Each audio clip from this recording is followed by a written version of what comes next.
بسم اللہ الرحمن الرحیم۔ السلام علیکم خواتین و حضرات، آپ دیکھ رہے ہیں آن ٹی وی اور میں ہوں شہریار خان۔ خواتین و حضرات، آپ جانتے ہیں کہ یہ کرونا وائرس اس نے پوری دنیا کو اپنی لپیٹ میں لے رکھا ہے۔ اس کا اب تک کوئی بھی علاج دریافت نہیں ہو سکا ہے، کوئی دوائی کوئی ویکسین اس وقت تک تیار نہیں ہے جو کہ لوگوں کو لگائی جائے اور لوگ صحت یاب ہو سکیں۔ ایک ایسا طریقہ بھی اس وقت موجود ہے دنیا میں جسے پلازما تھراپی کہا جاتا ہے، اور یہ پہلی مرتبہ اس کا استعمال نہیں ہو رہا۔ چائنا نے کرونا سے نمٹنے کے لیے اس کو شروع کیا، امریکہ میں بھی استعمال ہو رہا، پھر اس کے بعد پاکستان میں یہ پلازما تھراپی شروع کی گئی۔ اب پلازما تھراپی سے کیا بیماری ہے جو پاکستان میں پھیلی ہے، ہم آج اس کے اوپر بات کریں گے۔ لیکن اس سے پہلے میں آپ کو لے چلتا ہوں کہ کرونا ہے کیا۔ ایک کرونا وہ ہے جو آپ نے سنا ہوا ہے، جو ٹی وی پر اشتہاروں میں چلتا ہے کہ یہ ہاتھ ملانے سے پھیلتا ہے، گلے ملنے سے پھیلتا ہے، ماسک لگا لیجئے، ہاتھوں کو بار بار دھوئیے۔ یہ وہ مستقل باتیں جو آپ سن رہے ہیں، اپنا 1 میٹر کی دوری کا فاصلہ رکھیے، سماجی دوری اختیار کیجئے، یہ ٹھیک ہے، لیکن ہم اب تک یہ بنائے ہوئے SOPs پر بھی عمل نہیں کر رہے۔ اب کیا ہے یہ بیماری؟ یہ کرونا وائرس جسے سیویئر ایکیوٹ ریسپیریٹری سنڈروم کہا جاتا ہے، سارس 2 کا نام دیا گیا ہے اس کو۔ یہ پہلے سارس 1918 میں آیا جسے اسپینش فلو کہا جاتا ہے، اور اس نے تقریباً 5 کروڑ لوگوں کی جانوں کو نگل لیا۔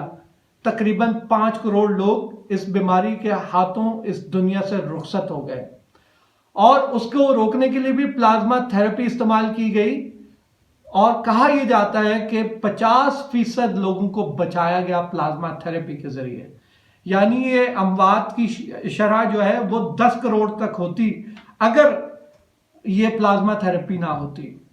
پھر اس کے بعد پینسلوینیا میں 1934 میں ایک بچہ خسرے کے مرض اس کو لاحق ہوا، اور اس سے اس کے 62 اور ہم مکتب دوست جو تھے وہ اس مرض کا شکار ہوئے۔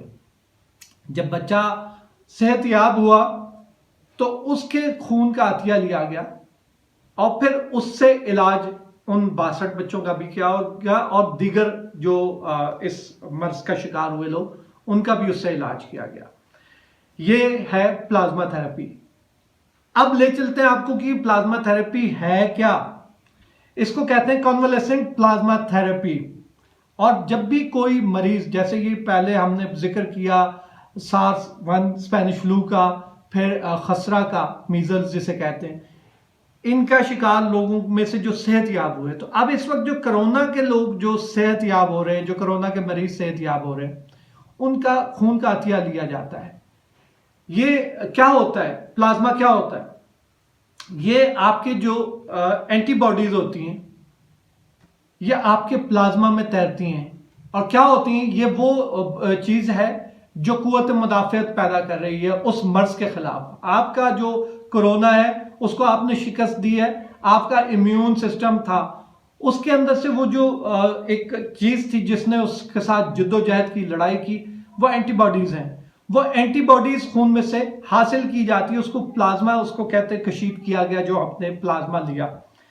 اب یہ کرونا سے صحت یاب ہونے والے شخص سے خون کا ایک حصہ ہوتا ہے جس سے اینٹی باڈیز لی جاتی ہیں تاکہ کسی بھی مریض کی قوت مدافعت بڑھائی جا سکے۔ اس کو کئی ممالک میں جو خطرے میں زیادہ لوگ ہیں، یعنی ہیلتھ ورکرز ہیں جو اس کے لیے کام کر رہے ہیں، ان کی قوت مدافعت بڑھانے کے لیے بھی پلازما تھراپی کو استعمال کیا جا رہا ہے، اور دنیا بھر میں یہ چیز استعمال ہو رہی ہے۔ اس وقت تک کوئی دوا جو ہے تیار نہیں ہو سکی ہے، لیکن ایک چینی کمپنی ہے ٹکیڈا فارمیسی، اس کا دعویٰ ہے کہ اس نے بھی یہ جو پلازما ہے اس سے نئی ڈرگ تیار کی ہے، نئی دوائی تیار کی ہے، جس سے کووڈ-19 کے جو صحت یاب ہونے والے مریض ہیں ان کے یہ جو خون کے عطیات ہیں اس کو لے کر، ان کے اینٹی باڈیز لے کر ان سے یہ دوائی تیار کی جا رہی ہے تاکہ یہ دنیا بھر میں جو کرونا کے شکار لوگ ہیں ان کا علاج کیا جا سکے۔ فی الحال یہ دوائی یہاں پر موجود نہیں ہے، لیکن پاکستان میں جب یہ جو پلازما تھراپی شروع ہوئی ہے، اس سے ہم بات کر رہے تھے کہ کیا بیماری شروع ہوئی۔ اس سے بیماری جو لاحق ہوئی ہمارے لوگوں کو، جو صحت یاب ہوئے، انہوں نے یہ اپنی پلازما تھراپی کا جب سنا تو ان کو ایک نئی بیماری لگ گئی. اس بیماری کا نام ہے بے حسی. اور میرے پاس ایسے واٹس ایپ کے اسکرین شاٹس آئے ہیں جن سے پڑھ کر یہ پتہ لگا کہ ہم کتنے بے حس ہو چکے ہیں. کسی نے 7 لاکھ کی بولی لگائی، کسی نے 5 لاکھ کی بولی لگائی، کسی نے 4 لاکھ روپے کی بولی لگائی اپنے خون کا عطیہ کرنے کے لیے. ہر صحت مند آدمی کو ویسے بھی سال میں 2 بار خون دینا چاہیے. پہلے ایک وہ دور تھا جہاں کبھی گردے کی نئی بیماریاں آئیں یہاں پر، تو کڈنی ٹرانسپلانٹ کے لیے جب کسی کو ضرورت ہوتی تھی تو جو صحت مند آدمی ہوتا تھا وہ کہتا تھا کہ میں اپنا گردہ بیچوں اور تھوڑے سے امیر آدمی سے پیسے لے لوں. وہ تھا آپ کا گردہ. ظاہر ہے کہ آپ کے پاس 2 گردے ہوتے ہیں، آپ نے ایک عطیہ کر دیا، آپ کو ایک گردے کے ساتھ رہنا ہے. چلیں اس کی کچھ نہ کچھ لاجک سمجھ آتی ہے.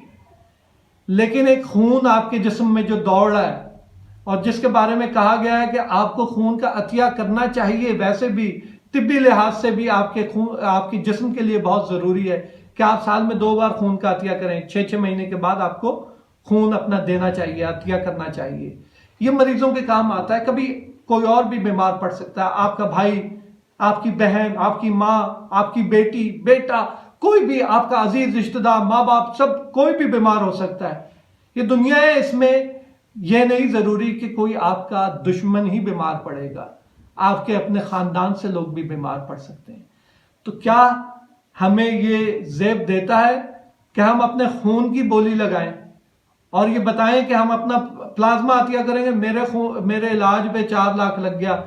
اور یہ بات ہم سارے جانتے ہیں کہ کوئی بھی ایسا فن خان اس وقت تک نہیں ہے جو یہ کہے کہ میں نے پیسے سے اپنا مرض دور کیا ہے. کرونا وائرس کا علاج پیسے کے ساتھ ہوا ہے. اس کا علاج جو ہے وہ اللہ جب شفا دیتا ہے تب آپ کا علاج ہوتا ہے. یہ تو ہمارا ماننا ہے. وَإِذَا مَرِضْتُ فَهُوَ يَشْفِينِ. میں جب بیمار پڑتا ہوں تو مجھے شفا اللہ دیتا ہے. لیکن اللہ نے جب آپ کو صحت یاب کر دیا تو آپ اس کے اوپر اترانے لگے، آپ اپنا خون بیچنے پہ آ گئے، آپ پلازما عطیہ کرنے پہ آ گئے. یہ ایک ایسی بیماری ہے جس کا میں کہتا ہوں کہ پھر ایسی بیماریوں کے باعث ہی ہمارے لوگوں پر یہ عذاب آتا ہے کہ لوگ یہ جو کرونا وائرس سے لوگ سبق سیکھ رہے ہیں. دنیا بھر میں اس سے سبق سیکھا جا رہا ہے کہ اپنے آپ کو کیسے بہتر بنایا جا سکتا ہے، اپنے لائف سٹائل کو کیسے بہتر کیا جا سکتا ہے. ہم کیا کر رہے ہیں؟ یہاں پر پتہ لگا ماسک، تو ماسک جو 3 روپے کا ملتا تھا وہی ماسک جو ہے وہ 100 روپے کا بھی بکا، 200 روپے کا بھی بکا. جناب اس کی دوائیاں، آپ آج کسی فارمیسی پہ جائیں، سامنے آپ کے وٹامن سی ضروری ہے، وٹامن سی کی آپ پوچھیں پچھلے سال کی قیمت اور اس سال کی قیمت کیا ہے. A drops, vitamin E drops, vitamin D, ان ساری ادویات کی قیمتیں بڑھ چکی ہیں. یہ جو لوگ بیٹھے ہوئے منافع خور، یہ ان بیماریوں سے بھی سبق نہیں سیکھ رہے. اور کیوں سیکھیں وہ لوگ؟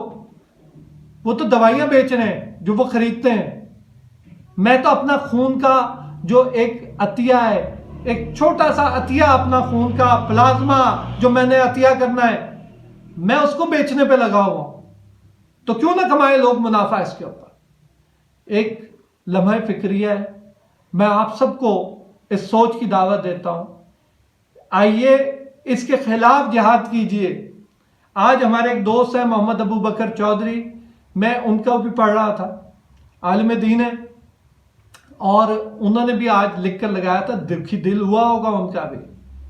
انہوں نے بھی لکھ کر لگایا کہ یہ اسلام میں ممنوع ہے، یہ حرام ہے. اگر آپ اپنا پلازما جو ہے اس کو فروخت پر لگا دیں، یہ حرام کہلائے گا. آپ جو اس سے رقم لیں گے وہ حلال کی نہیں ہوگی. اس لیے ہمیں ضرورت ہے ایک قومی سوچ اپنانے کی. اور بلکہ دنیا جب آپ کی ایک گلوبل ولیج کے طور پر جو ہے اس وقت لوگ نام لیتے ہیں کہ گلوبل ولیج بن چکی ہے، تو لوگ جب آپ انگریزوں کی طرف دیکھ رہے ہیں کہ وہ آپ کے لیے ویکسین تیار کریں، جن کو آپ کافر کہتے ہیں، جن کو آپ دوزخی کہتے ہیں، وہ آپ کے لیے ویکسین تیار کریں اور آپ جنتی مسلمان اپنے خون کے عطیات بیچیں گے یہاں پر. یہ ہے ایک سوچ کا ایک ایسا لمحہ. میں آپ کو دعوت دیتا ہوں اس میسج کو شیئر کیجئے اس سوچ کے ساتھ کہ کل کو ہمارا بھی کوئی عزیز، کوئی دوست، کوئی ہمارا رشتہ دار، کوئی ماں باپ، کوئی بھائی، کوئی بہن، کوئی بیٹا، کوئی بیٹی اس مرض کا شکار ہو. ہم کہاں سے احتیاط خریدتے پھریں گے؟ یہ پلازما ہم کہاں سے خریدیں گے؟ یہ سب کے لیے ایک میسج ہے. خدا کے لیے یہ اس طرح کا کاروبار مت لگائیے، جانوں کا کاروبار مت کیجیے. یہ جو دکاندار، یہ فارمیسیز پہ یہ جو جنہوں نے ادویات مہنگی کی ہیں، ان کو چاہیے تھا کہ یہ توبہ کا وقت تھا، یہ اپنی ادویات جس قیمت پہ خریدی تھی اس سے بھی کم پہ بیچتے، کیونکہ کاروبار ایسے ہیں ان کے کہ ایک ایک فارمیسی کے 36 ایک شہر میں فرنچائز کھلی ہوئی ہیں آپ کی. تو کاروبار میں آپ پیسے کما رہے ہیں، اس سے پیسے ضرور کمائیں، لیکن لوگوں کی زندگیوں سے نہ کھیلیں. آج کے لیے اتنا ہی. پھر کسی وقت حاضر ہوں گے کسی نئی خبر کے ساتھ، کسی نئی بات کے ساتھ. اس وقت تک کے لیے اپنا اور اپنے قرب جوار میں رہنے والوں کا خیال رکھیے. اللہ نے کے بعد.